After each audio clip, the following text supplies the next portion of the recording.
a recent desire by the government to expand that area and to build into that area, and there's mines that are driving some of the road construction, but the roads are in good shape, but they're still, it's a switchback, and you're going thousands of feet. I mean, there was times when you'd look up a mile up and you'd see lights at night, and that was a village, and that's where we would go. And we would go have church services in these different villages, and I was just kind of give you, this was probably the most intriguing day it was a kind of a pathway of missionaries.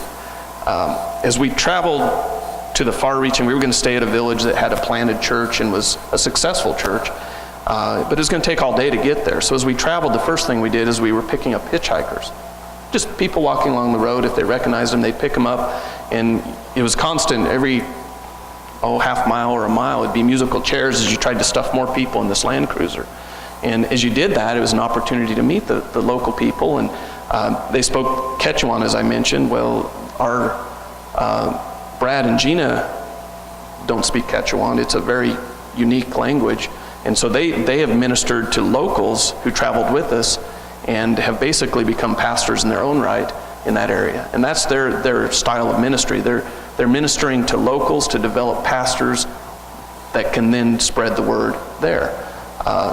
Because obviously two people can't spread the word through this whole canyon and all the villages, so it's multiplication is the way they're doing it. So, but these two fellows were with us, and they would translate into Quechuan and talk with the natives and then tell us what their needs were and stuff. So that was kind of the first thing that we noticed, was just this hitchhiking evangelism, if you will.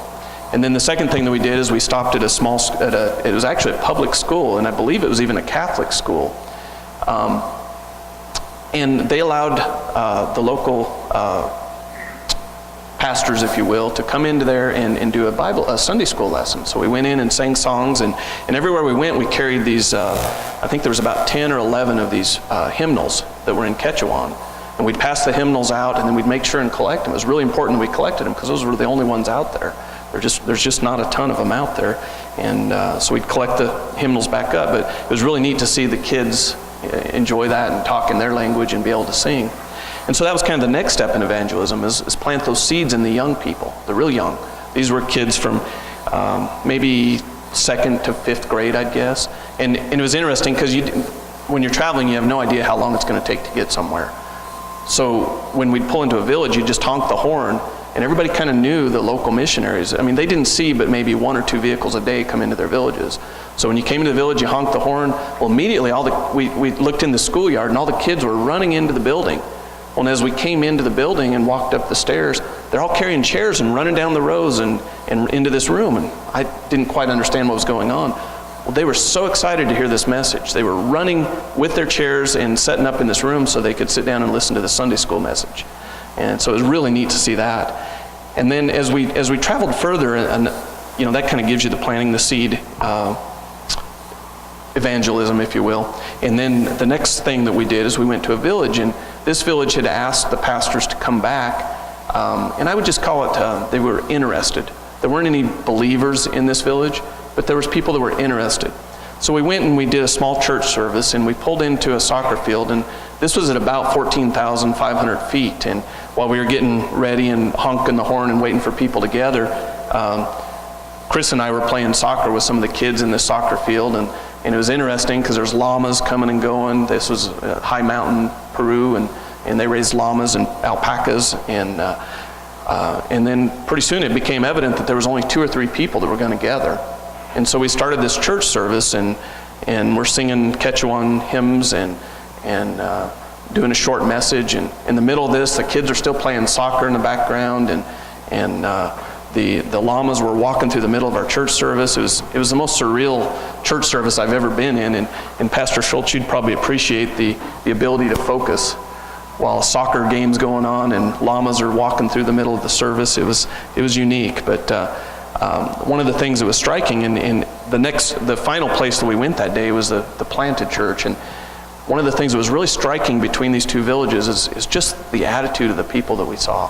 When we went into the village that didn't have anybody saved, and Chris really noticed this, Chris Richards, he noticed that nobody smiled, nobody was excited. I mean, the kids were excited to see us, but there just wasn't any sense of love in that village.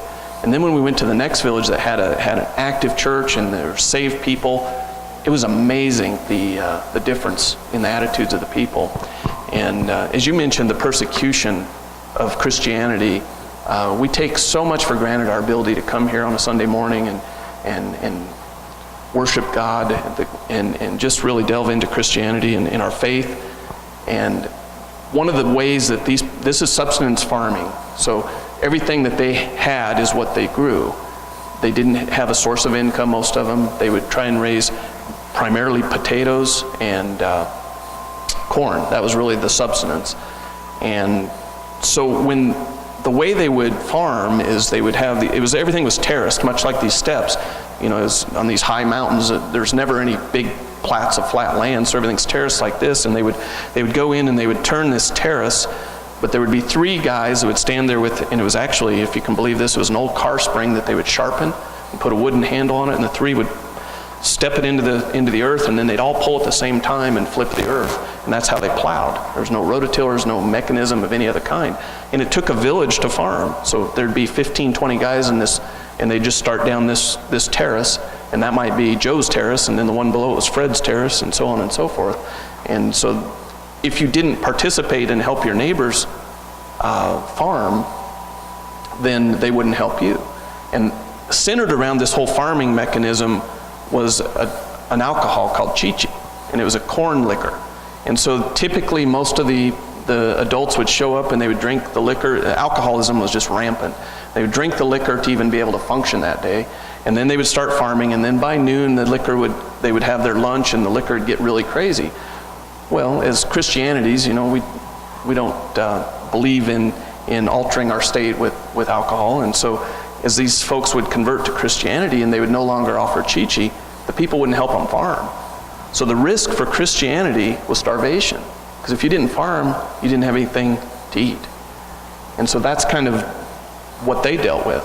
The risk of Christianity was starvation. So when you became a believer, your kids didn't eat at times. You know, that was the risk. So it was kind of a harsh lesson. And as we come back to the United States and see how lucky we have it, it's really good to see that, you know, just it really puts things in perspective for me. So, you know, I've talked about a lot of different things, but I hope you kind of get a sense of what this mission was about. It wasn't about doing things. It was about developing a relationship. And you know, I kind of became really good friends with one of the pastors, the Quechuan pastors, and his name was Freddie. And when I left, I had a little Leatherman pocket knife that I'd taken down with me and put in my luggage, and I gave him that Leatherman, and it was probably a $30, $40 knife, I don't know, but you would have thought that I had given him my firstborn. I mean, he was so excited and so amazed, and he wanted to trade emails. I mean, they did have some phone service. They could get phone service and get some emails and some texts. And so the relationship that I have with Freddie now, and I've been trying to get back in touch with him. I don't know what's happening. I haven't had any luck here lately, but trying to get in touch with him and develop that relationship. But I know Chris and Gina and Brad have been actively texting. It's the best way to communicate on an ongoing basis. The emails don't come through very good, but texting works really well.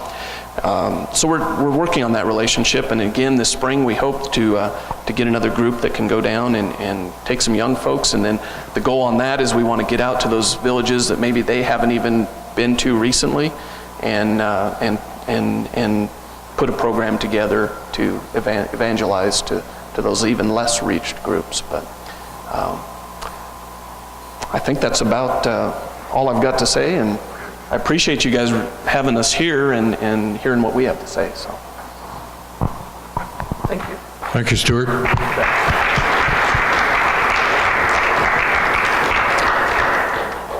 Good to hear how God is working in other parts of the world.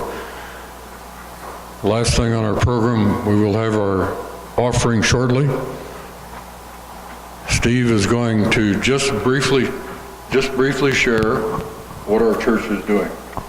Oh, thank you. What an encouraging morning just to see these young folks to give their life to Christ at such an early age, and to hear everything that happened with Stuart down in South America. I know you probably think, you know, there's a lot of things in this country we could do to evangelize, and we don't really need to go out into the nations.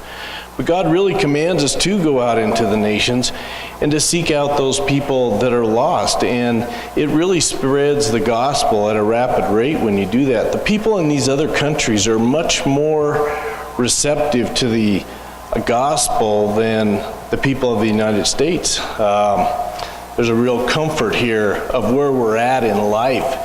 And so many of us don't want to be moved to come to know Christ. So it's so important that we focus a lot on in our church here. And I know it's probably a little more difficult to spread the gospel in a Muslim country because those people are so ingrained into what they have been raised, but I do appreciate everything that they did there. Just a short overview real quick. If you came in the doors this morning, there was a sheet that showed our spending, what our church spent on missions last year. And so if you don't have a copy of that, there's some at the door. And if you have any questions, you can ask any one of us on the mission committee. But I'll go through it real quick. The kids' morning out, the daycare center right here in our church, we gave $1,000 to them last year.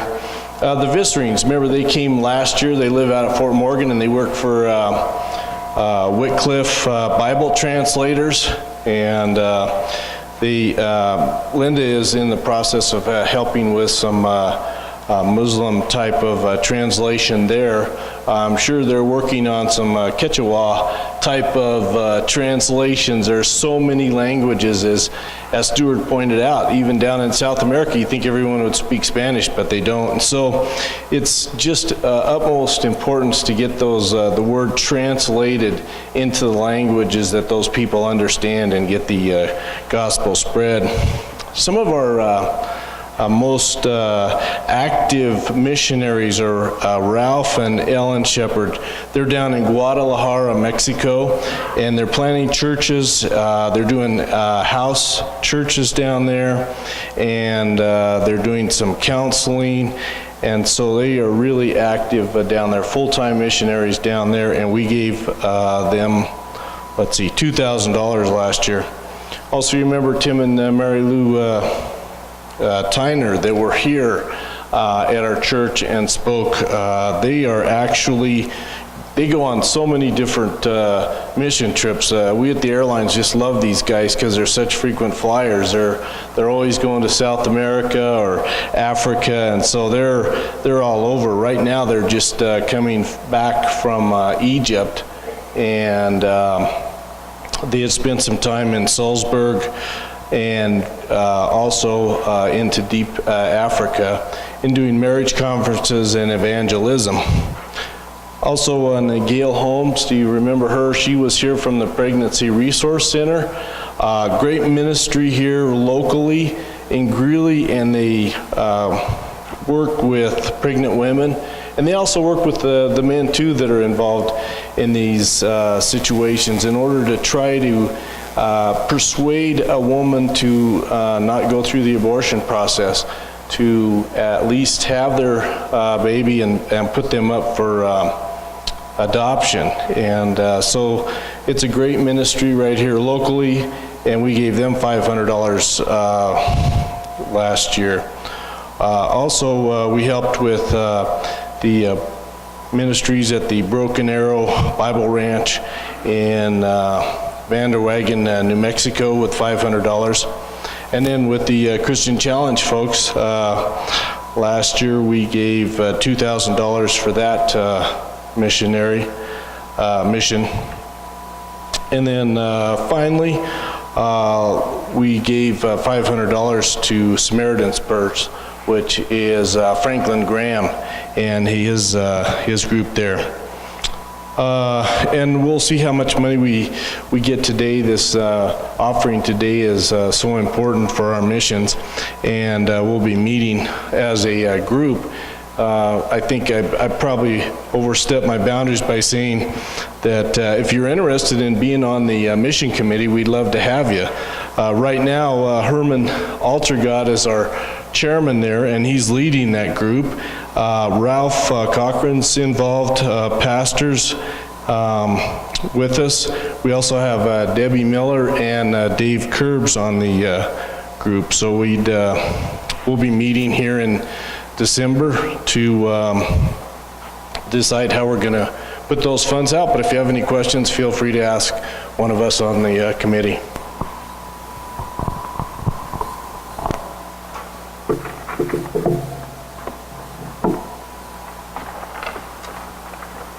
Thank you, Steve. Appreciate bringing us up to date on some of the areas that we help in our missionary giving.